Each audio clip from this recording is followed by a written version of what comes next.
فاتحہ لا حول ولا قوة الا باللہ العلی العظیم اعوذ باللہ من الشیطان اللعین الرجیم بسم اللہ الرحمن الرحیم الحمد للہ الذی ہدانا لہذا وما کننا لنہتدی لولا ان ہدانا اللہ لقد جاءت رسل ربنا بالحق الصلاة والسلام والتحیۃ والاکرام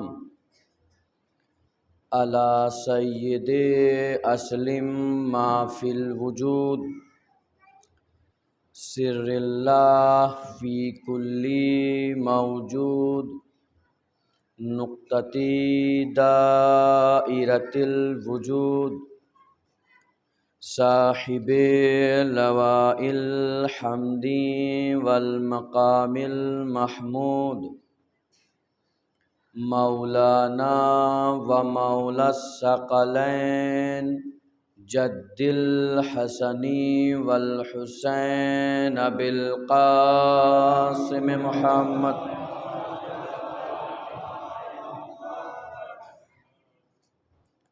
وعلى أهل بيته الطيبين الطاهرين المعصومين المظلومين من الآن إلى قيام يوم الدين أما بعد فقد قال الله تبارك وتعالى في القرآن المجيد وهو أصدق الصادقين وقوله الحق بسم الله الرحمن الرحيم قل لا أسألكم عليه أجرا إلا المودة في القربى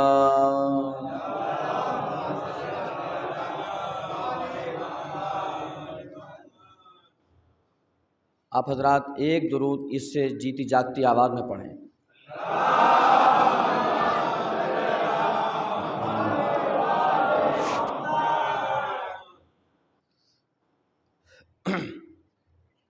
موالیان حیدر کرار، آج کی یہ ہماری گفتگو چوتھے مرحلے میں داخل ہو رہی ہے کہ جس کا عنوان ہے مودت اہل بیت۔ الحمدللہ آپ لوگ بیدار ہیں۔ ایک بات ہے جو کہنا چاہتا ہوں اور کہے بغیر رہوں گا بھی نہیں۔ آپ نے اپنے اپنے گھروں پر کالی جھنڈیاں لگائی ہوئی ہیں، اپنے اپنے فون کے اسٹیٹس پر وال پیپر پر لکھا ہوا ہے بڑی شان سے لبیک یا حسین، اور لکھنا بھی چاہیے، کیونکہ ہم جس کی محبت کا دھم بڑھتے ہیں اس کا اظہار بھی کرتے ہیں کہ لبیک یا حسین، اور اپنے گھروں پر بینر لگائے ہوئے ہیں، آزا خانوں میں بینر ہیں، لیکن صرف اور صرف لبیک یا حسین کا اسٹیٹس لگانے سے یا اپنے گھروں کے دیواروں پر دروازوں پر لبیک یا حسین لکھ دینے سے کام نہیں چلنے والا، اس لیے کہ اگر ہم نے پڑوسی کا حق مار لیا ہے تو لبیک یا حسین کہنے کا حق نہیں ہے۔ اگر ہم نے نماز پابندی وقت کے ساتھ نہیں پڑھی تو لبیک یا حسین کہنے کا حق نہیں ہے۔ اگر ہم نے روزہ نہیں رکھا تو لبیک یا حسین کہنے کا حق نہیں ہے۔ بھائی لبیک یا حسین جب کوئی انسان کہہ رہا رہا ہے تو گویا ایسے ہے کہ جیسے وہ حسین کے مقصد میں حسین کا شریک ہے، اگر ظلم کا ساتھ دے رہا ہے تو وہ حسین کے مقصد میں حسین کا شریک نہیں ہے۔ صلوات پڑھے محمد والے محمد۔ تو صرف لبیک یا حسین کہہ دینے سے یا کالے لباس پہننے سے اپنے آپ کو مولائی ثابت کرنے سے انسان بچ نہیں سکتا، بلکہ ہمارے اوپر اور زیادہ ذمہ داریاں عائد ہو جاتی ہیں کہ ہم اس حسین کے ماننے والے ہیں کہ جب مدینے سے نکلے ہیں تو یہی تو اعلان کیا تھا نا کہ میں اپنے نانا کی امت کی اصلاح کے لیے مدینہ چھوڑ رہا ہوں۔ اب اگر لبیک یا حسین کا اسٹیٹس لگانے کے بعد، لبیک یا حسین کی جھنڈیاں گھروں پر لگانے کے بعد ہمارے اندر حسینی کردار پیدا ہو رہا ہے تو اس کا فائدہ ہے، ورنہ کوئی فائدہ نہیں۔ صلوات پڑھے محمد والے محمد۔ اور یہ غم، یہ ایسا غم ہے کہ جو لافانی ہے، اس غم کو فنا نہیں ہے۔ مجھے کچھ مصرے یاد آ رہے ہیں، جی چاہ رہا کہ سناتا چلوں۔ میں حادثات عجب پر ملال لیتا ہوں۔ بہت توجہ، بہت قیمتی مصرے ہیں، آپ سے خصوصی توجہ جو شعراء حضرات ہیں۔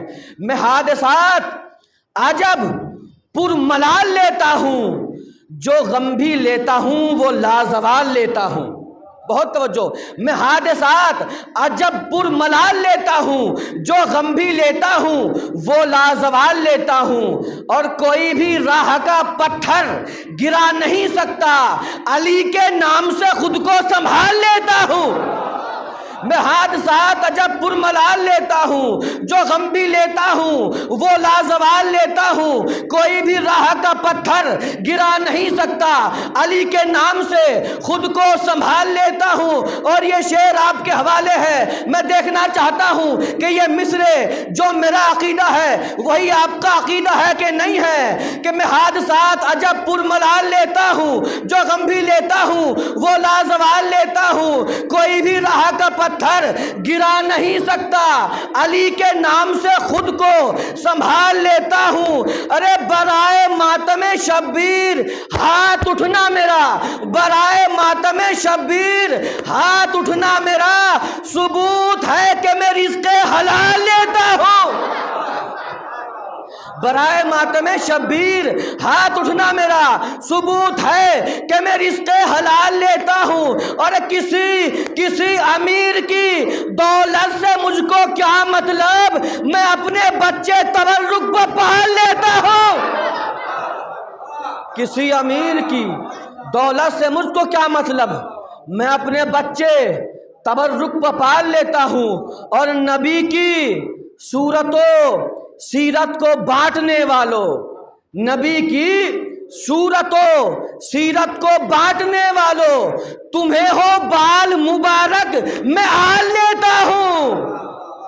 تو یہ ہے اہل بیت علیہ السلام کہ جن کی محبت کا ہم دم بھرتے ہیں، اور امام علی علیہ السلام، کیونکہ اس آیت سے جو مراد ہیں وہ امام علی ہیں، بی بی زہرا ہیں اور حسنین شریفین ہیں۔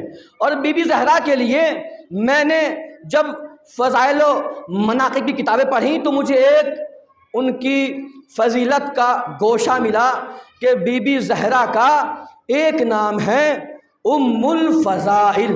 بہت توجہ، کیا نام ہے؟ ام الفضائل۔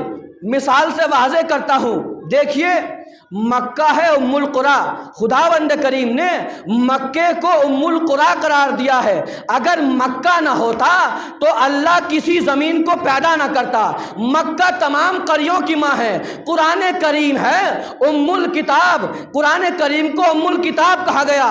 اگر قرآن کریم کو نازل کرنا نہ ہوتا تو اللہ نے کسی بھی کتاب کو نازل نہ کیا ہوتا۔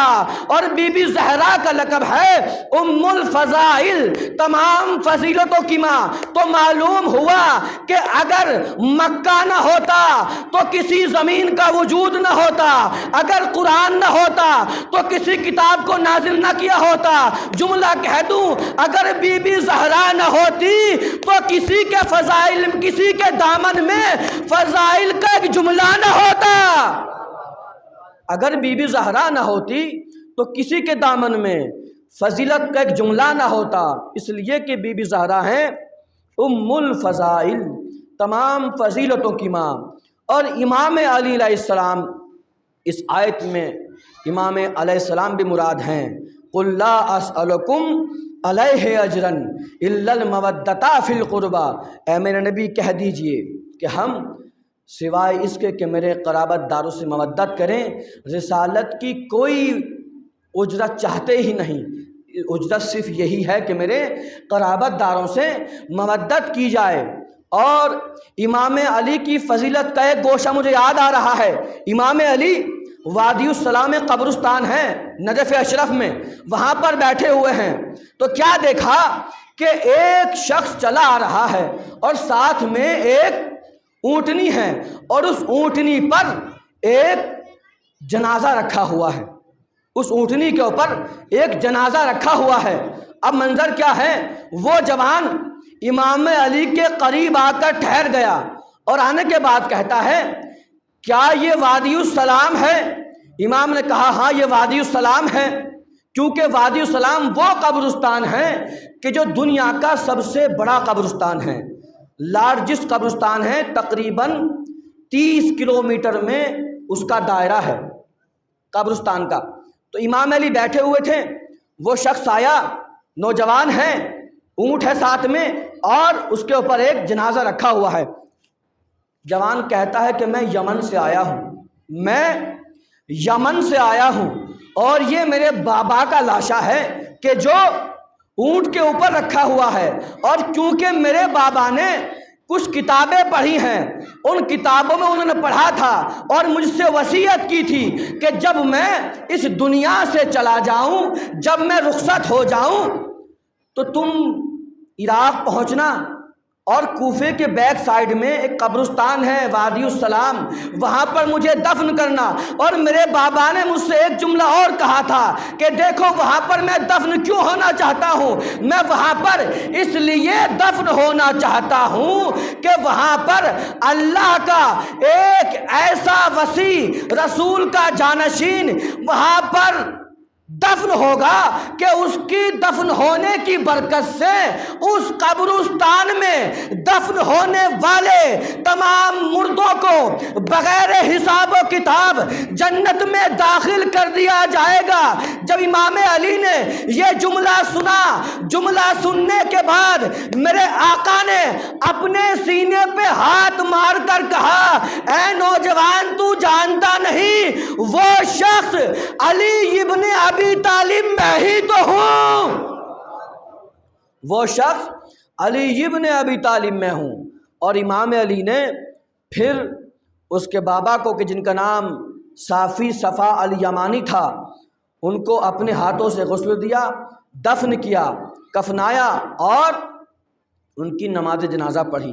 تو یہ ہے عظمت امام علی کہ جن کے بغیر دنیا کی کوئی فضیلت بھی مکمل نہیں ہوتی، اور کیوں نہ ہو، اس لیے کہ جہاں نبی ہے وہاں علی ہے، جہاں نبی ہے وہاں علی ہے۔ مجھے پڑھنے دیجئے، اور وہ منظر یاد آ رہا ہے، کیونکہ دیکھیے کوئی بھی جھگڑا ہو، کوئی لڑائی ہو، کوئی جنگ ہو، ہر جنگ کا ایک بیک گراؤنڈ ہوتا ہے کہ کون جنگ کس لیے وجود میں آئی ہے اور کیوں واقع ہوئی ہے۔ ہر جنگ جو نبی نے لڑی ہے نا، تو نبی نے خود سے نہیں لڑی، بلکہ نبی نے جنگوں میں دفاع کیا ہے۔ لیکن واحد جنگ خیبر وہ جنگ ہے کہ نبی نے باقاعدہ خط بھیجا ہے خیبر میں مرحب کو اور اس کے بھائیوں کو۔ منظر کیا ہے، یہ جنگ کیوں وجود میں آئی؟ اس جنگ کا وجود میں آنا علت یہ ہے کیونکہ مدینے سے مسلمان خیبر کی طرف گزرا کرتے تھے، اور منظر یہ ہوتا تھا کہ مرحب انتر، حارث اور اس کے لشکر والے مسلمانوں کے ساز و سامان کو لوٹ لیا کرتے تھے، چھین لیا کرتے تھے، اور مسلمان واپس آنے کے بعد نبی سے شکایت کرتے تھے کہ یا نبی اللہ، ہم خیبر کی طرف پہنچتے ہیں تو مرحب و انتر ہمارا ساز و سامان لوٹ لیتے ہیں۔ نبی نے کہا ایسا ہے ان کے خط لکھا جائے مرحب و انتر کو، اگر باز آتے ہیں ٹھیک ہے۔ نبی نے خط لکھا کہ اے مرحب و انتر، تم اپنی اس نازیبہ حرکت سے باز آ جاؤ اور مسلمانوں کا جو مال چھینتے ہو وہ چھیننا بند کر دو، اور اگر بند نہیں کرو گے تو پھر میں خود آ کر تم سے جنگ کروں گا۔ یہ ہے اس کا بیک گراؤنڈ۔ الغرض پیغام پہنچا نبی کا مرحب کے پاس، مرحب نے خط کو پڑھا، میٹنگ جمع ہو گئی۔ اب میٹنگ میں یہ فیصلہ ہوا کہ ایسا ہے کہ ہم اپنی حرکت سے باز تو نہیں آئیں گے، اور چاہے کتنی جنگ کرنی پڑے، لہٰذا ہم جنگ کریں گے کیونکہ ہمارے پاس بڑے بڑے سورما ہیں، ہم جنگ سے باز نہیں آئیں گے۔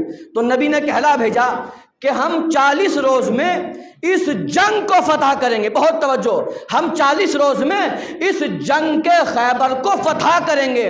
نبی لشکر لے کے چلے، اور نبی جب پہنچے ہیں نا اپنے لشکر کے ساتھ، تو نبی نے جنگ کا اعلان کیا۔ اب لشکر کو بھیجا، ساتھ میں سپاہی ہے، ایک صاحب کے ہاتھ میں علم دیا کہ تم جاؤ ساتھ میں لشکر کو لے کے جاؤ۔ اب جب لشکر پہنچا ہے نا تو مرحب نے صرف اس خیبر کے ایک کھڑکی سے اپنا سر نکالا، جو صاحب لشکر لے کر گئے تھے لشکر سمیت واپس پلٹ کر آ گئے، لشکر سمیت واپس پلٹ کر آ گئے۔ نبی نے پوچھا کیوں آ گئے؟ لشکر نے جواب دیا یا نبی اللہ، پہلے یہ آئے ہیں، ہم ان کے پیچھے پیچھے آئے ہیں۔ نبی نے پوچھا آپ کیوں آ گئے؟ کہا کہ یا نبی اللہ، بہت بڑے سورما ہیں، ہم سے جنگ نہ ہوگی۔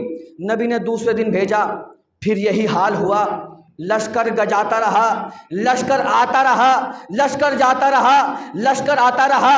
کبھی ایک چک کہہ رہا ہے کہ یا نبی اللہ میں نہیں بھاگا، مجھے گھوڑا لے کر بھاگا۔ کبھی دوسرا شخص کہہ رہا ہے یا نبی اللہ میں کیسے لڑتا، لشکر پیچھے چھوڑ کر آ گیا۔ یعنی بہانوں پہ بہانے ہیں۔ آخر میں نبی نے جب 39 روز ہو گئے تو اعلان کیا لَأُعْطِيَنَّ الرَّائِطَ غَدًا رَجُلًا كَرَّارًا غَيْرَ فَرَّارٍ، کل میں علم اس کو دوں گا کہ جو کرار ہوگا، غیر فرار ہوگا، بڑھ بڑھ کر حملہ کرنے والا ہوگا۔ اب جب نبی نے اعلان کر دیا نا تو نبی نے اس اعلان میں ایک جملہ اور کہا تھا کہ کل میں جس کو علم دوں گا نا اللہ نے اس کے ہاتھوں پر فتح لکھی ہوئی ہے۔ بہت توجہ، کل میں علم جس کو دے رہا ہوں نا اللہ نے اس کے ہاتھوں پر فتح لکھی ہوئی ہے۔ اب نبی نے 39 روز ہو چکے ہیں، نماز مغربین پڑھا دی۔ ایک شخص آئے ہیں رات کو، نیند نہیں آ رہی، اور نبی کے خیمے میں دق الباب کیا یا نبی اللہ کیا کل علم مجھ کو ملنے والا ہے؟ نبی نے کہا کہ یہ بات، اس چیز کا اعلان نماز فجر کے بعد کروں گا۔ بہت توجہ، اس چیز کا اعلان نماز فجر کے بعد کروں گا۔ اب نماز فجر ہوئی، نبی نے با جماعت نماز پڑھائی۔ نماز پڑھانے کے بعد جو اعلان کیا وہ عجیب اعلان تھا، ناد علیم مظہر العجائب، اے میرے بھائی علی جو عجائبات کا مظہر ہے کہاں ہو؟ بہت توجہ، علی نے نبی کی آواز کو سنا، کیونکہ علی ہے مدینے میں، اور خیبر کا اور مدینے کا جو راستہ ہے وہ تقریباً 100 کلومیٹر سے زیادہ کا ڈسٹینس ہے۔ نبی نے اعلان کر دیا، ادھر نبی کی آواز علی کے کانوں میں گونجی۔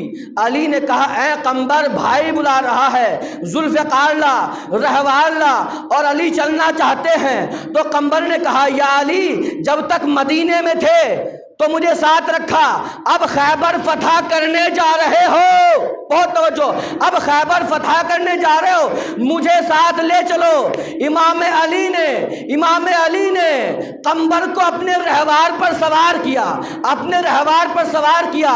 قمبر نے پوچھا یا علی خیبر تو بہت دور ہے، کب پہنچیں گے؟ امام نے کہا اے قمبر ذرا اپنی آنکھیں بند کرو، اپنی آنکھوں کو بند کرو۔ اور اب جیسے ہی قمبر نے اپنی آنکھیں بند کی ہے نا، امام علی نے کہا قمبر ذرا آنکھیں تو کھولو۔ اور اب جیسے ہی قمبر نے آنکھوں کو کھولا تو کیا دیکھا؟ خیبر کا میدان ہے۔ خیبر کا میدان میں اپنے آپ کو پایا۔ امام علی نے نبی سے ملاقات کی، یہ نہیں پوچھا کہ کب تک لڑنا ہے یا کیوں جنگ نہیں جیتی گئی، بلکہ جنگ کی اجازت مانگی اور امام علی نے میدان میں جانا چاہا۔ صلوات پڑھے محمد وآل محمد پر۔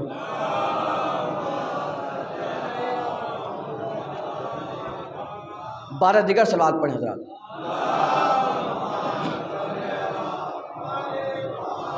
تو امام علی اجازت لینے کے بعد میدان کی طرف جا رہے ہیں، اور اب جیسے ہی امام علی میدان میں پہنچے ہیں تو مرحب سامنے آیا۔ امام نے اپنا تعارف کرایا، انا الذی سمتنی امی حیدرہ۔ امام علی نے اپنی ماں کے نام سے جو تعارف کرایا ہے نا، اصل میں امام علی مرحب کو اس کی ماں کی وصیت یاد دلا رہے ہیں کہ اے مرحب، چونکہ تمہاری ماں نے تم سے کہا تھا کہ سب سے لڑنا، لیکن کسی حیدر نامی کے سامنے مت آنا، کیونکہ اس کی ماں کو کسی نجومی نے کہا تھا کہ تیرے 3-4 بیٹے ہوں گے، جس سے لڑیں گے اسے پسپا کر دیں گے، اس سے جنگ جیت جائیں گے، لیکن اگر کوئی حیدر نامی آ جائے تو اس کے مقابلے میں اپنے بیٹے کو مت بھیجنا۔ امام علی اس کی ماں کی وصیت یاد دلا چکے ہیں۔ اب جس وقت مرحب نے یہ وصیت سنی ہے نا، جب یہ اعلان سنا مولا علی کا، واپس جانے لگا، راستے میں شیطان سے ملاقات ہو گئی۔ شیطان نے کہا کہ اے مرحب، یہ وہ حیدر نہیں ہے کہ جس کے لیے تمہاری ماں نے منع کیا تھا، بلکہ یہ کوئی اور حیدر ہے، لہٰذا واپس پلٹا۔ اور اب امام علی نے جب واپس پلٹا ہے نا، تو امام علی نے اس سے کہا ہے کہ اے مرحب، یا تو اسلام قبول کر لے یا واپس چلا جا، میری 2 شرطیں ہیں، یا تو واپس چلا جا یا اسلام قبول کر لے۔ مرحب تھا غیرت مند، نہ واپس گیا اور اسلام بھی قبول نہیں کیا۔ امام علی نے کہا کہ پھر تو ایسا ہے تو حملہ کر۔ اور اب جیسے ہی حملہ کرنا چاہتا ہے تو امام علی نے اس کے حملے کو اپنی تلوار سے روکا اور اپنے ہاتھوں سے مرحب کو پٹک دیا۔ ایک مرتبہ پٹکا، امام نے پھر موقع دیا، اے مرحب سنبھل، دوبارہ حملہ کر۔ اور اب جیسے ہی دوبارہ حملہ کیا، مولانا پھر پٹکا، کیونکہ مرحب ڈبل زرہ، ڈبل خود، ڈبل تلوار لے کر آیا تھا۔ اب امام علی نے کہا اے مرحب ذرا سنبھل۔ امام علی نے جیسے ہی حملہ کیا، مرحب 2 حصوں میں تقسیم ہو گیا۔ بہت توجہ، مرحب 2 حصوں میں تقسیم ہو گیا۔ سر پر تلوار پڑی، امام علی کی تلوار چلتی جا رہی ہے۔ ادھر آواز غیبی آئی، اے جبرائیل، علی کی تلوار کو روکو ورنہ زمین 2 حصوں میں تقسیم ہو جائے گی۔ صلوات پڑھے محمد وآل محمد۔ پنجے شاہین کی زد میں کبوتر آ گیا، باب خیبر اٹھ کے خود دستے علی پر آ گیا، اور کاٹ کر مرحب کے سر کو اور چلتی ذوالفقار، وہ تو کہیے بیچ میں جبریل کا پر آ گیا۔ صلوات پڑھے محمد وآل محمد۔